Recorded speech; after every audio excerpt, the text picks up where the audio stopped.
So there was a post I made, and I just can't keep up with all the questions, so I decided to make a YouTube video instead and answer the questions of the YouTube video.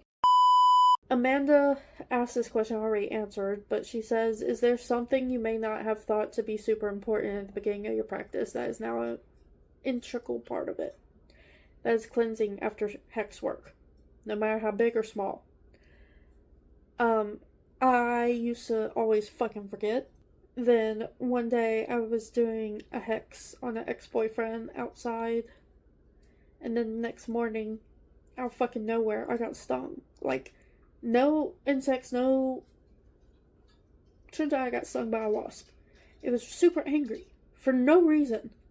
I didn't do anything. Like, I barely stepped out the door and it stung me. And I asked my mom about it, and she's like, you didn't cleanse, and so the wood on the porch soaked up the negative energy, and the creatures that become mindless because they're so small, like insects. Those are squirrels on my roof. Get overwhelmed and angry, and you got stung. So then I had to cleanse the porch. So imagine if it was something bigger than a wasp that got me. You get what I'm saying? Someone asked about my mom's book. Again, probate's going through everything. Probate has become longer because people don't want to communicate what I need to do. So it's going to take another year. Mom's book is not available. It's only in PDF version through my bio site. If you want a physical copy, I've basically recreated the book. I've added stuff to it as my own. You can get it on Amazon for $20-something. I think 27. 27. That's the way you can access that. Witch of Dandelion says, why does it seem like my spells either take forever or just don't work? Am I missing something? I asked them, how do you prepare to do your spell work and how you visualize your work as you're doing it? And they said, honestly, I usually cast a circle. Casting on elements is the only thing that seems to kind of work. I'd be sort of get away from it if possible and go from there. I didn't realize visualizing was a part of it. The most I really do is visualize the emotion and energy going into it. First off, you're supposed to divinate before you do spell work to know if you're supposed to even be doing it. Because if you don't need it, or your spirits don't approve of it, it's not going to work. But if you get approval for it to work, let's say you're doing protection work. You have the ingredients on your candle, you lit the candle, it starts burning that flame. Start visualizing like a golden line going from the candle to you, and then wrapping around you. Like a film, like a hard, impenetrable, translucent film. That's a good way. And adjust for whatever other spell work you decide to do. But visualization helps with that. Now, if you're someone who doesn't have good visualization, you don't have that thing, I can't remember the proper word is. Draw it. I don't care if it's fucking stick figures. Draw it and place the drawing somewhere and look at the drawing and look at the candle and look at the drawing and look at the candle. But in the rare case, you can do all that stuff and your candle is just like, walk away. Obviously, come back and make sure your house isn't burned down, but walk away. Because sometimes if you focus too hard on a spell, you are the blockage. It's not going to go through because you are so desperate that you are going to fuck this up. That sounds like cats. That doesn't sound like squirrels. Anyway, is there a foolproof way to determine the properties of an herb? Different species of a genus don't always have the same ones. Example, iris species, Jezebel root, orris root, etc. Different parts of the same plant also seem to have different correspondences. Is there an agreed upon method to determine this? What's the oldest source you and your mom can trace back relating to magical correspondences of herbs? I wouldn't know. Mom probably would have known. Honestly, all I could say is do your research. If you're a memorizer, memorize. Just like there's different nightshade groups, potatoes in there. You just have to study. In my opinion, nothing is foolproof in witchcraft. Because witchcraft is trial and error. Half Elf Rogue says, can a person mentally practice? What you're talking about is energy work. Mind and intent. It depends on the person's natural level of power. Because me, I need physical stuff. I have a friend who she can speak it and it happens. Grandma can blow up a TV out of anger without trying.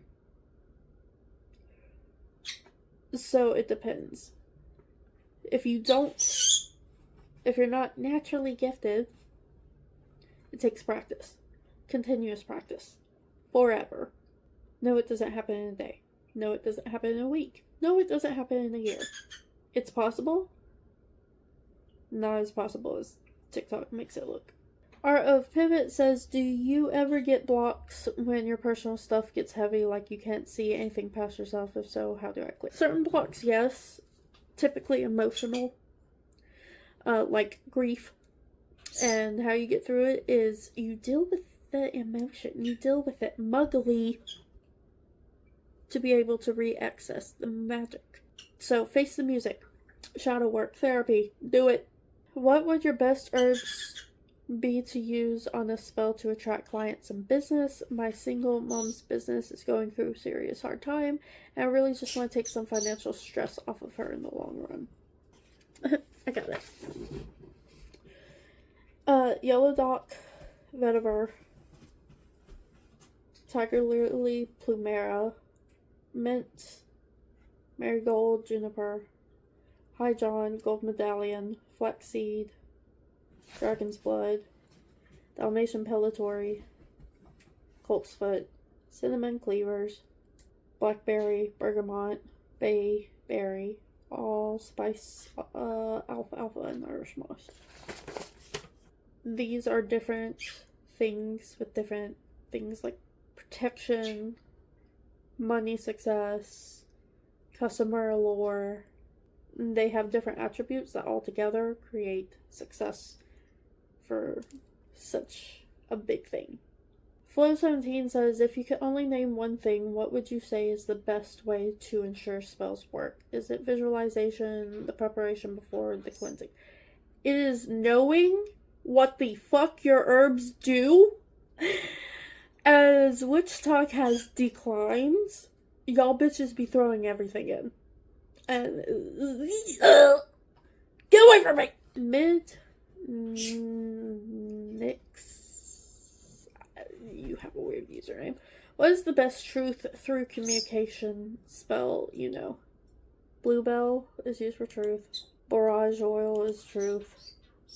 Oak tree, Criscola, and the color white. And just like that, I made a spell. What is a good method routine to tap into a person's own spiritual gifts? Meditation, as always. Lighting a candle, not only for yourself, but your spiritual court.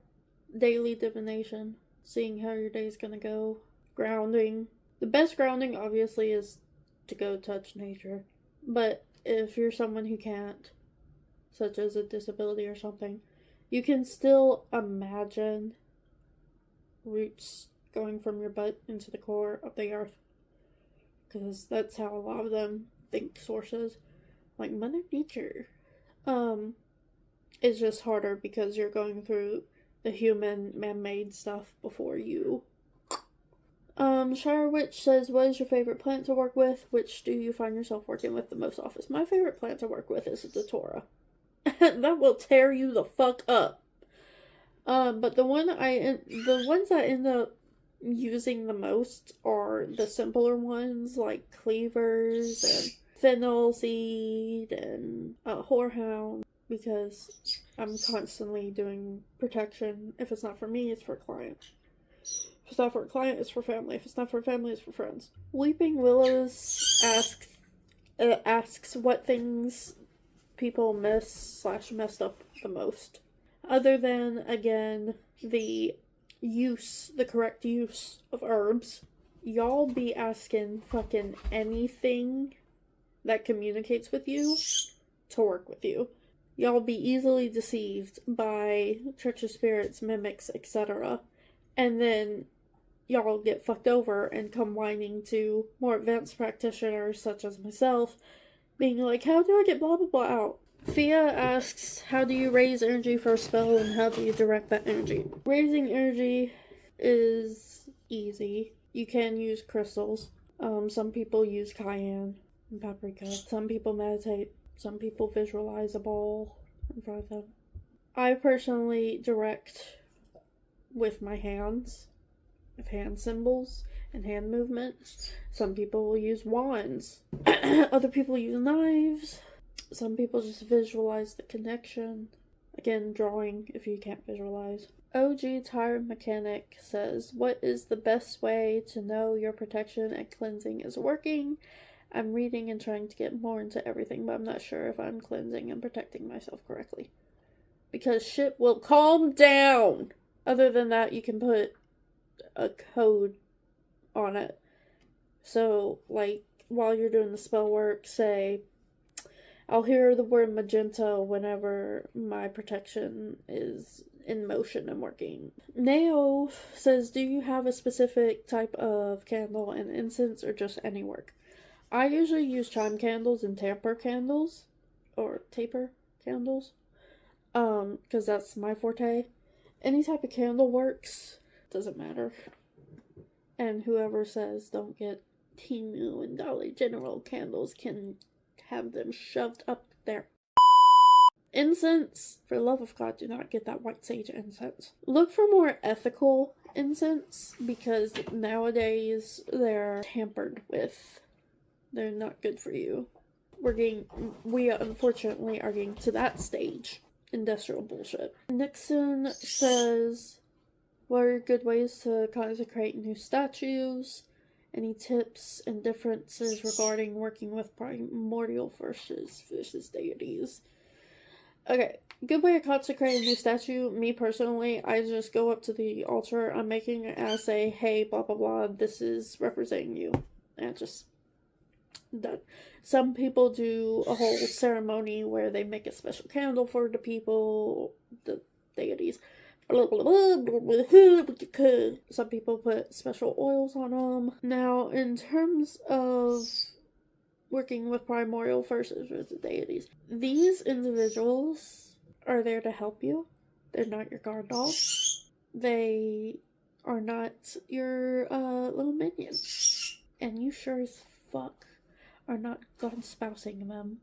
Basically, just respect them like you would respect someone you admire. You're not going to go into your job and be a cunt to your boss. What I have noticed with higher powers, such as those individuals, is some people can't recognize the energy and think that it's negative. No, your body is just overwhelmed. It's never felt that amount of energy before. Your body is going into shock. It doesn't mean they are bad. It means they are powerful. Kiwi asks, what's the difference between a road opener and a blockbuster? Why do people say one is dangerous? I don't know who the fuck says they're dangerous. To me, those are the same thing. Because you're having to, one is more forceful, I will say. But it's still, like, in the same branch. It's still in the same. Road over is more like you're just opening a door, and blockbuster is like the door is cemented closed and you're taking a hammer and jacking it open. One takes more energy, one doesn't. But to me, they're all in the same pile. Mecombre and Chaos says, can I use invisibility oil on myself so I'm concealed from people I don't want fucking with them? Yeah, but make sure it's only them. Because, like, for example, if you did an invisibility spell to not be detected by the law, and you didn't say specifically, like, dirty cops and nosy people, and you get in a car accident, the reason that they're taking so long to get to the car accident site is because they can't see you. The good guys won't be able to see you. Lovey says, I have a honeybee that I put into a jar of save and she went and molded. Honeybees are along the line of fulfillment, nurture type thing. So it would be the opposite of that. Draining, because it's basically rotted. And the mold can be used for parasitic purposes.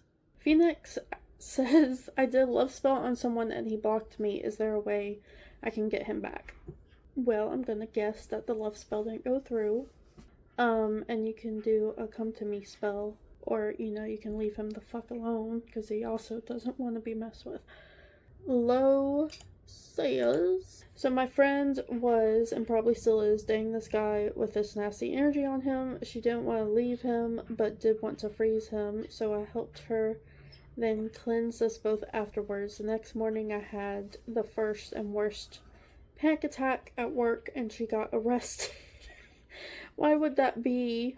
And since that was already put out there, what can I do to keep my own energy under control? The panic attacks continued on and off for a few months after that, but have slowed down since, with really bad headaches following. So did, you, unfreeze him? First off.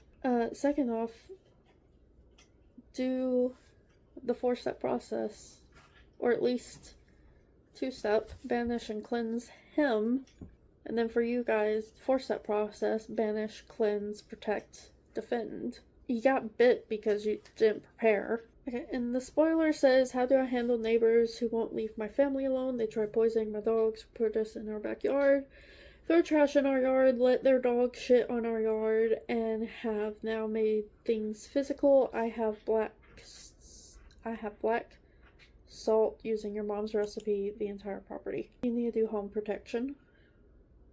More than black salt. Do spell work, honey. The 4 steps, banish, cleanse, protect, defend.